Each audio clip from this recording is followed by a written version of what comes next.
हर एक व्यक्ति की और हर एक वस्तु की एक कुछ वैल्यूएशन होती है। कोई बहुत बड़ा आदमी है, अगर उसको बीजेपी जैसी पार्टी टिकट देगी तो काउंसिलर की टिकट नहीं लेगा, वो एमएलए की टिकट नहीं लेगा। उसको पता है मैं बहुत बड़ा आदमी हूँ, मैं बहुत लोगों से जुड़ा हुआ हूँ, या मेरे रीच कितने लोगों तक है, या मेरा टैलेंट है और कैलिबर कितना है, तो उस हिसाब से वो एमपी की टिकट लेगा, और एमपी की टिकट के बिना वो मानेगा नहीं। आपको बाबा रामदेव को कहीं इनवाइट करना है किसी फंक्शन में बहुत सारे लोगों को संबोधित करने के लिए, तो बाबा रामदेव के लिए आपको 7 स्टार का अकोमोडेशन देना पड़ेगा, उनके लिए रेड कारपेट बिछवाना पड़ेगा, उनके लिए हर एक चीज़ A1 करनी पड़ेगी, है ना।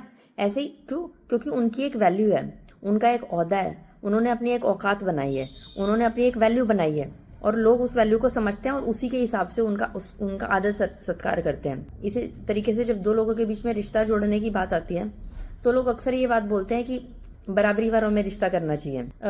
दोनों जो पार्टियां हैं फिर एक दूसरे की उम्मीदों पे कम से कम ताकि खरी उतर सके, इसलिए लोग चाहते हैं कि बराबरी वालों में रिश्ता हो। आपस में एक दूसरे से ऊपर या नीचे हो गए ना, उनकी इच्छाओं की पूर्ति नहीं हो पाएगी शायद। हर रिश्ते की जो है में लालच घुस चुका है। जैसे लड़की वाले हैं, वो इस तरीके का लालच करते हैं कि भाई हमारी लड़की को समृद्ध परिवार मिले, उसकी हर एक इच्छाओं की पूर्ति हो, वो अच्छी जगह घूमे फिरे, अच्छा खाए, अच्छा पहने, अच्छा ओढ़े, अच्छे आभूषण पहने, उसकी लाइफ में कोई कष्ट ना आने पाए लड़के वालों के घर जाके। इसी तरीके से जो लड़के वाले होते हैं उनका ये लालच होता है कि समाज में उनका अगर कुछ ओहदा होता है तो उसी ओहदे के हिसाब से वो अपनी इज्जत करवाना चाहते हैं लड़की वालों की तरफ से।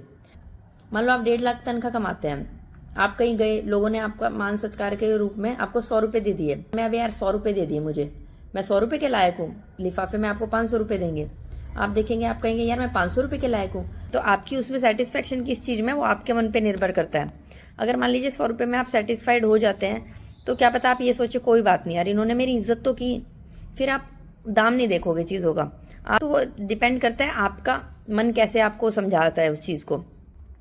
अब ऐसे ही कई बार क्या होता है, लड़की वाले जो लड़के वालों को गिफ्ट देते हैं तो लड़के वाले जो होते हैं कई बार उसको धिक्कार देते हैं, उसको भला बुरा कहते हैं और उसमें कमियां निकालते हैं, और फिर लड़की को भी कोसते हैं और बार बार उसको ताने देते हैं। फिर लड़के वालों की सोच 2 तरीके की हो सकती है, या तो वो सोचेगा कि हमारी हैसियत है, हमारी औकात या हमारी वैल्यूएशन के हिसाब से गिफ्ट नहीं दिया गया हमें, तो वो फिर उसको नकार देगा, उस बात को अपने दिल से लगा लेगा और फिर कुड़कुड़ करता रहेगा। नहीं तो अगर दूसरी थिंकिंग होगी, दूसरे टाइप की थिंकिंग होगी, तो फिर वो ये भी सोच सकता है कि चलो कोई बात नहीं भाई, मेरी इज्जत तो की, चीज जो है ना क्या गलत है क्या सही है वो पर्सन टू पर्सन डिपेंड करता है।